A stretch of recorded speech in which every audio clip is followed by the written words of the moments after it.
Welcome to Growth with Portia, a weekly conversation for your personal and professional growth. Here is your host, Portia Booker. Hey listeners, welcome to Growth with Portia. I'm your host, Portia Booker, and yes, this is my real name. So question for you, did you bring your curious mind today? If so, I don't want to keep you waiting. Let's dive in. This conversation is a special episode in the Part 2 series of honoring my beloved mother, Sharonne Lopez, who made her transition from Earth on July 7th, 2022. So today I am joined by an individual who is on a mission to help others navigate the often complex and daunting task of legal estate planning and administering the estate of a loved one. So welcome to Growth with Portia, Attorney Kori Whisenant. How are you doing today, Kori? Hi, very well, Portia. Thank you so very much for having me. No, thank you, because let's be honest, the first time I heard you speak in July of this year, I'm like, I have to have her on my show. I'm like, this is an important topic that so many of us, I hate to say it, get wrong. And so let's find a way to correct the wrong and get more people on the, no pun intended, right side of the fence. And so, Kori, for our listeners today, I always love to start off my conversations with gratitude. What are you grateful for today? Well, the first thing I want to say before we get any further is I'm truly sorry for your loss. I really, really am. That losing a parent, especially your mother, can be one of the hardest things anyone has to go through. So thank you for having me. Thank you for honoring her. And I am sorry again for your loss. I appreciate it. Appreciate it. Thank you. However, to go into that, what I'm grateful for is kind of a twofold.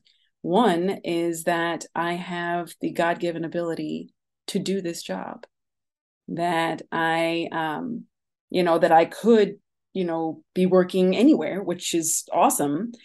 I say that's blessing number one, is the fact that you have a job. And two, the fact that I found a way to be able to be mom and at the same time do what I love. In that same vein, I am so thankful for the support of my family, and that I have that background, to be able to work with families and, know the importance of trying to protect them. Yes. And, that's one thing I love, Kori, is when you step into the entrepreneurship space, it appears that the universe has become more abundant, right? You have that flexibility. Like you said, you can be mom full time and also still help the people who you need to, especially in this space that, like I said, we tend to not get in order from the very beginning. And so, that's why I did this series, Kori, because I know in my situation, I'm thankful that we did have some of these things in order that we're going to talk about in the estate plan. So, I know that there's other people, though, who, when it becomes a task of an area that you're not well versed in, we tend to take the more fawn approach instead of taking the more warrior approach to understand, to ask questions. So that's why I'm doing this series, to really help other people and empower them and make them feel less alone, like they're not, that they're the only person who has gotten it wrong. Oh, yeah. And let me tell you something. Anybody who says they understand this completely, including someone like me, is not telling you the truth. I am a lifelong learner. There are still some things out there that I get wrong. So I agree with you 100 that this is incredibly important. One, to reduce the shame that people feel for not having it done, because you know what? There shouldn't be any shame. These documents make everybody a little squirmy, and I totally understand, and it's complex. And so, yes, you're right, that as things become more complex, you're more likely to shrink away from it. And not only that, but then it's also dealing with death. Forget it. We're not talking about it. So my goal is to make this about preserving life and not about, facing one's own mortality, so that it becomes a whole lot more of a comfortable space. And it brings people in to want to be able to make those choices, to feel empowered, like you said, to be the warrior.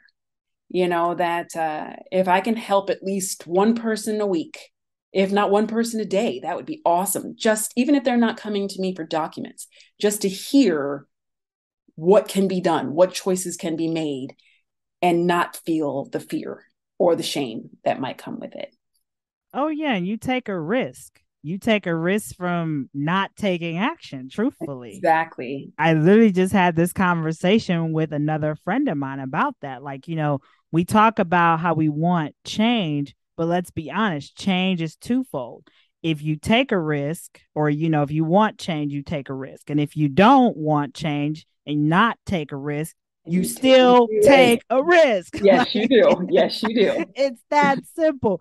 So, Kori, let's dive into this conversation. When people hear the term estate planning, like you said, people get all squirmy and they're like, oh, I don't want to touch that, especially when it comes to end of life things. So a lot of us tend to go to Panicville immediately yes. without even thinking. And so, Kori, for you, what are maybe the common misconceptions that you find that people have about estate planning? Sure. The first one, and probably the biggest one, is about the will. When you think about an estate plan, their first thought is their last will and testament. That's the biggest, document that everybody recognizes and, is more comfortable with. Most people believe that if you have a will, that you're all set. You don't really need anything else, that you're good to go as soon as you have that written and signed. That is the furthest thing from the truth than I can put you to. Having a will is incredibly important. However, it transfers nothing. It is an instruction to a court. So what that means is when you pass away, if you've got a will, that's phenomenal. I'm glad at least for that piece. However, that's not going to stop your family members from having to go through the court process, which I know everybody wants to avoid. So in order to do that, you also have to make beneficiaries on things like your home, your bank accounts, your car, your investment accounts, life insurance. All the things that are titled in your name need to have a beneficiary if possible. Whether that beneficiary is another person or a trust, that is what is going to make it that you don't go through the probate process, saving your family time and money, which is huge. But as I was saying, that it was an instruction to a court. What it does is it pretty much tells the court what you wanted done with your things. So the court is obligated to follow that document, and that's who's going to get, whatever it is you had. So it's good to have, because at least the choice was made. But if you're trying to save that time and money and hassle, not having to also hire someone like me, because I can tell you right now that people very rarely know what they're doing when it comes to the probate court, and that's understandable. It took me years to learn it, and this is what I do. So that's no shame in that either. But you're going to end up spending almost 5 times more hiring someone like me than if you spent, though admittedly it's expensive, I'm not going to lie and say it isn't, but it's a minute amount compared to what could be spent if the court is involved. So spend it now, make the decisions, have the conversations with your loved ones, and you can have a whole lot more peace knowing that you got things as settled as any human could. Kori, I want to go back to what you just mentioned about having beneficiaries. Yeah. Now, as we both know, within an estate plan, there's multiple things. You've got the living will, you've got the trust, then you also have the powers of attorney, which you've got a financial one and a healthcare power of attorney. Yep. So what would you say would be the best way to ensure that your beneficiaries are the same, or who, because I think that's where a lot of the confusion happens, because there's one person who's over the financial, then there might be another person over the healthcare. So what would you say is the best way to guide people on that path, Kori, as far as making sure that either the beneficiaries are all the same, or everybody's, who knows who and knows what? No problem. Yeah. Well, I do want to clarify something for you. There's a difference between who a beneficiary is of your assets and who would be named as agent, which would be the person who would be making the decisions, either financial or healthcare. So I think that that's a difference there too. Beneficiaries can all be the same people all the time, and that's perfectly fine. Or it can be different people. That doesn't hurt anything because beneficiaries don't receive anything until after you've passed away. However, I think what you're going for is who's going to be agent. And what I mean by that is the person who you sign up to have make those decisions for you, like I said, whether either financial or healthcare. I always try to get my clients in the same order. And I don't care how many people they list, at least as long as it's more than one, because one can be a dicey situation. If that one person either passes away before you, is incapacitated, or can't be reached, and you haven't named anybody else after them, it's as if that document no longer is going to be effective, because who do they call? You're back to the square one, unfortunately. So I at least get people to do two. And when it comes to healthcare, I try and get people to do somebody local, at least the first person being local. Because again, for an example, I have little kids, but if my children were grown and they lived out of state, if they weren't here in the city and something happened to me or my husband, they'd have to travel in order to come and help us. If something is critical and I'm laying in a hospital bed where they only have hours before something could happen to me, those critical hours my children could be spending, or whomever I chose, could be spending traveling to me. So that's why you want at least the very first person you choose to be local, so that they can get there as soon as possible. But you can also make notes in the healthcare and the living will that you don't want any decisions made without the consult of the others, which means you're not leaving anybody out, even if they do live far away, because you want that person to still confer with whomever else is listed on those documents. But you asked me, like, the way to be able to streamline it truthfully is to give the same people in the same order on all documents, so that you streamline who's in charge. That every person has the access to the funds and the healthcare, so that decisions can be made, funds can be transferred, whatever needs to happen in a short amount of time. I don't know if that's a long-winded answer to your question. No, it actually is perfect, because I was under the impression that obviously the beneficiary and the agent were two of the same. And you've already specified that it's different, because in my situation with my mom, it's only me and my brother as her kids. So we've been the sole everything for her. And even so, imagine if there's multiple siblings, and that's where I was getting at. Like, what if there's multiple siblings? Yep. Who's the best to determine what? So that's why I'm glad that we ironed that portion out, because I think it's very important to really know that the agent and beneficiary hold two separate roles. Most of the time you see that it is the same people, you know what I mean? Because it is more than likely a child or a sibling if you didn't have any children, or a niece or a nephew, or whatever it is. You're right that it usually is the same people, but it doesn't have to be. But they are two separate roles. The beneficiary could have nothing to do with the decision-making process. They're just there to collect when the time comes. But more than likely, they have dual hats, where they're there while their family member is alive. And that's when you're making all of those decisions, because the healthcare power of attorney and the living will and the financial power of attorney cease upon death. And so that's why I say that you could end up wearing both hats, but you don't have to. And Kori, I'm glad that you really hinted on that, because I think a lot of people are under that veil umbrella that the living will and different things like that continue no matter what, once the person passes away. Nope, that's when the will and or trust take over.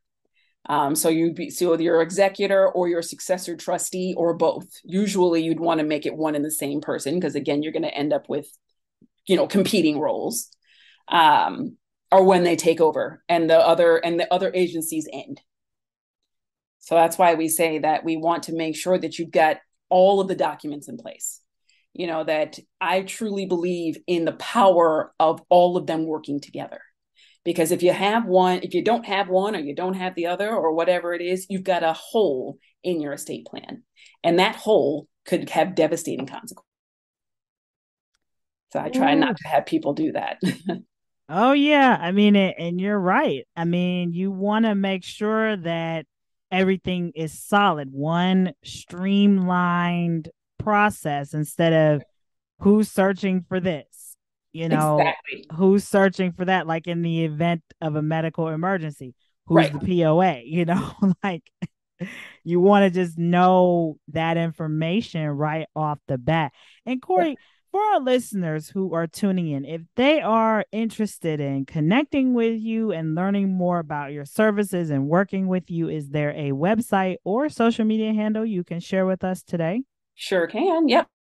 So I do have a website. It's www.kwhisenantlaw.com. And though I know that last name's a little different for you, it's WHISENANT. So kwhisenantlaw, all one word.com. I am also on LinkedIn. You'd be able to connect with me. And I also do have a Instagram. Admittedly, I am more active on LinkedIn than I am on Instagram, but you can definitely contact me there.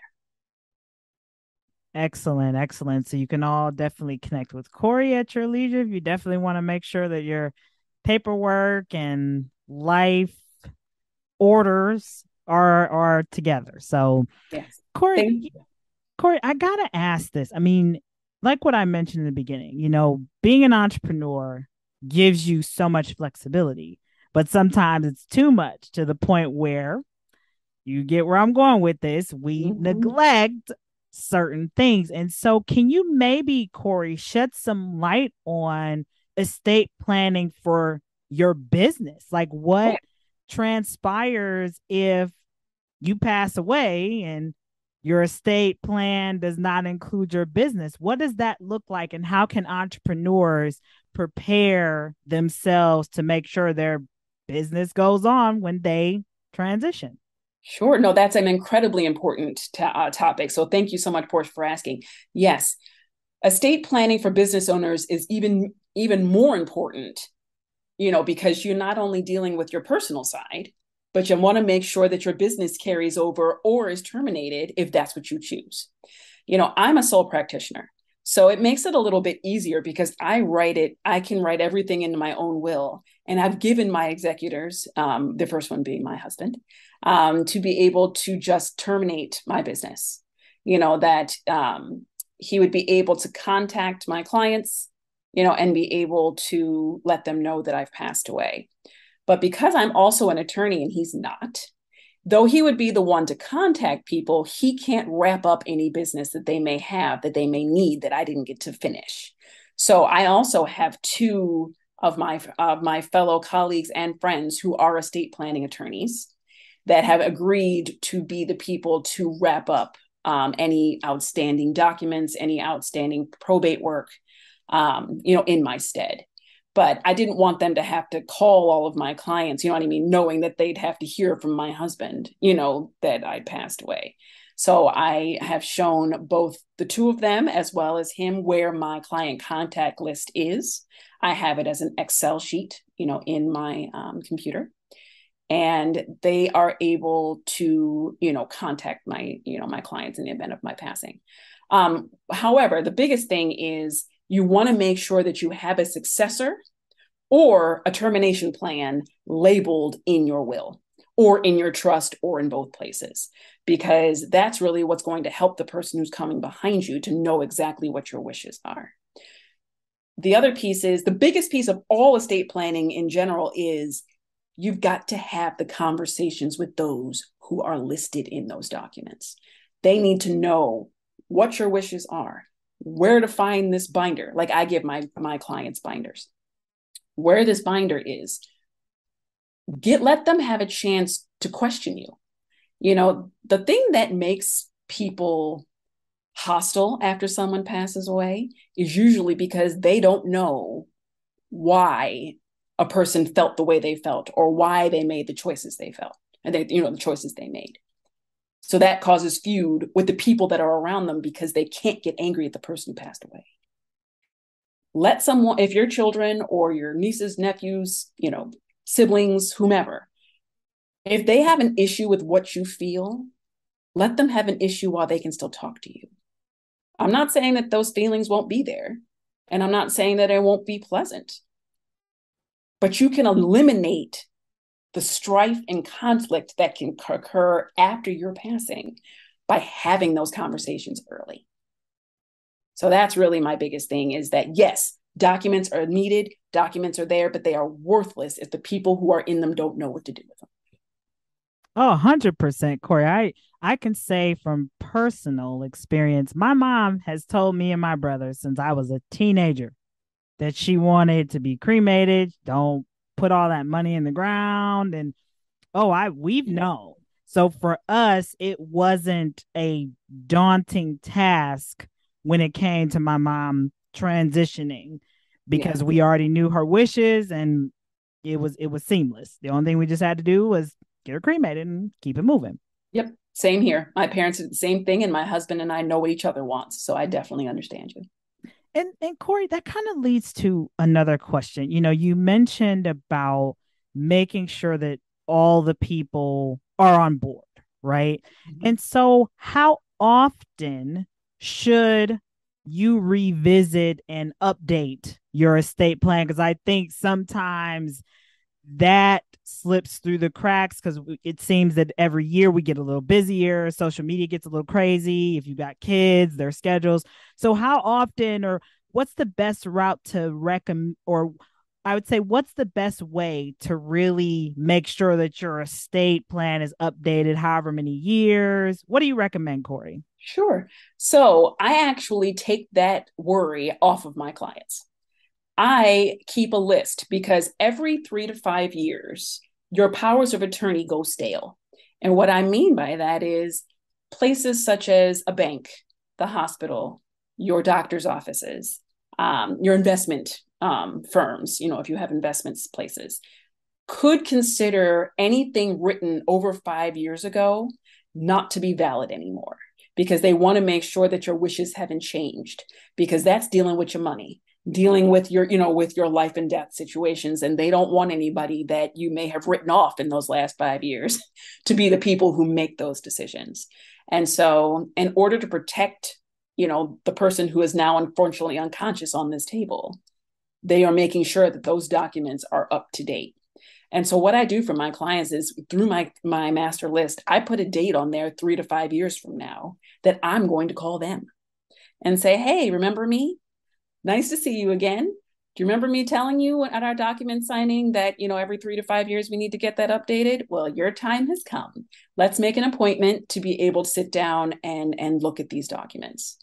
Even if only thing I'm doing is changing the date on it, because everything else you still want the same, at least that date got updated. So if anything happens, it's up to date and it's within that time frame. And see, Kori, I love that. Hands off right off the bat, because again, as our schedules change, our lives get a little busier with responsibilities and that. How nice is it to have someone who genuinely cares and wants to make sure you don't end up a creek? You're and like you said, I'm glad you brought that up about how every 3 to 5 years things change, and that what is it, every 7 years or so with taxes and stuff. Yep. So I think it's key to keep that in the back of your mind, to really take ownership and not continue to fawn with this type of stuff. So really incorporating that kind of like, an everyday chore. Yep. Truthfully. And the other piece is that actually having an attorney is an incredibly important resource. And nobody thinks of as attorneys as somebody who's just charging you a ton of money, but are they not really giving you a lot of service? That is so far from the mark when it comes to me. I am all about service. I am all about making sure my clients are in the best situation they possibly can be. And so if you go to LegalZoom or you do it online and by yourself, I'm not saying that you can't, as long as it's, valid, and done within the Ohio rules, then, it's a document that can be used. However, is it working the best for you? And the way that you figure that out is having somebody who's trained have that conversation with you. So my value doesn't stop the day you sign your documents and pay for them. I'm still there for you. I give people a year's worth of time with my packages because I don't believe in nickel and diming people. That I want to say, hey, are you pregnant? Or did you move? Are you planning on buying another car? Whatever it is, that can happen, within a year's time of having those documents. And I'm here to update for you free of charge. If it's after that year, like that 3 to 5 year time we were talking about, I only charge my hourly rate, to update everything. And it just compensates me for having to come and have you re-sign and for the time that, I choose, or not choose, forgive me, that I take to do the updates. Other than that, I don't agree with having to redo the whole document and you have to pay all the whole thing all over again. That's craziness. So no, that's why I said that. But you have an ally in me. That it's my job to stay on top of the law changes, to stay on top of the dates, to stay on top of all of those things, so that you don't have to. But if you don't have someone like me, then who's going to do it? Are you, as you say, people are busy. People don't think about it. You're not attorneys. And if you are, who's to say that you're an estate planning attorney? You could be litigation, and then these laws don't mean anything to you. So that's why I say that I wouldn't trust myself to go into court if I committed a crime, nor should you trust yourself because you're an attorney to, make an estate plan. So we all have different niches. And I really believe in having someone that's there with you, and part of your team. And I agree with that. Like they say, it takes a village to raise a child. And to me, Yes. it takes a village to keep a successful entrepreneur and business afloat. And Yes. I think you've hit the nail on the head, to have somebody like you, Kori, to really be your advocate and walk with you through this complex process that we tend to throw on the back burner because we tend to say, oh, it's too complicated, I don't want to deal with it. But taking that little time to address it can save you a whole bunch of heartache at the end of the day. Yep. And so, Kori, I got to ask this. I mean, you wear so many hats. I mean, you're obviously passionate about what you do. You're a mother, a wife, and how do you, Kori, find that balance between your passion of serving people and helping them through this complex process and also maintaining your mental well-being? Well, actually, thank you for asking, because that's one of the biggest reasons I started this business. That I've done a whole bunch of things in the trust world, probably more different things than most attorneys. Most of them, stay in one place, for most of their careers. And I have been I know this is totally a bit of a tangent, but the reason, give me a second, is that I was a clerk for the probate court in Cuyahoga County. I have done private practice. I was also an auditor for the trust department for Key.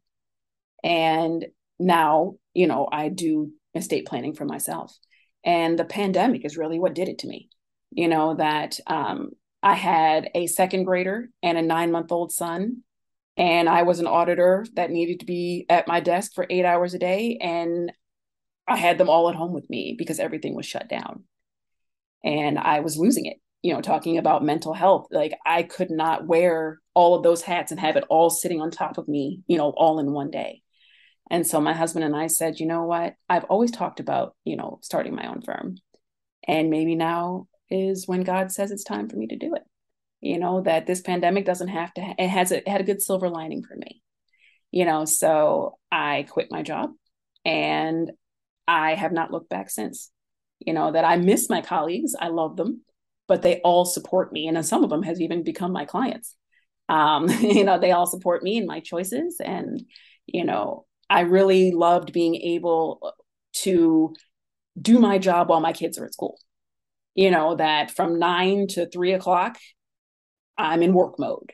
that I meet with my networking group, I meet with my clients, I, prepare documents, do all of those things.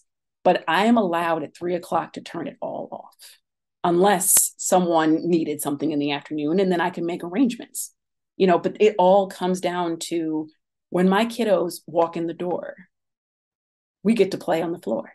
And I don't have anybody else calling me because I make that known to my clients when we first start, that if you need me after 3 o'clock, you got to make an appointment because I'm mama at that point, and they're all incredibly supportive of that, which I'm so blessed, in that regard. So it's really setting boundaries up front, making it that you can have that time to do your workhorse time.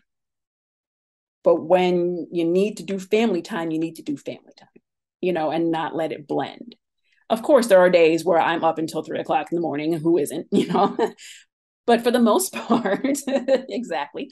And whether it's because I have a sick kiddo in my lap or because I have to write, a trust.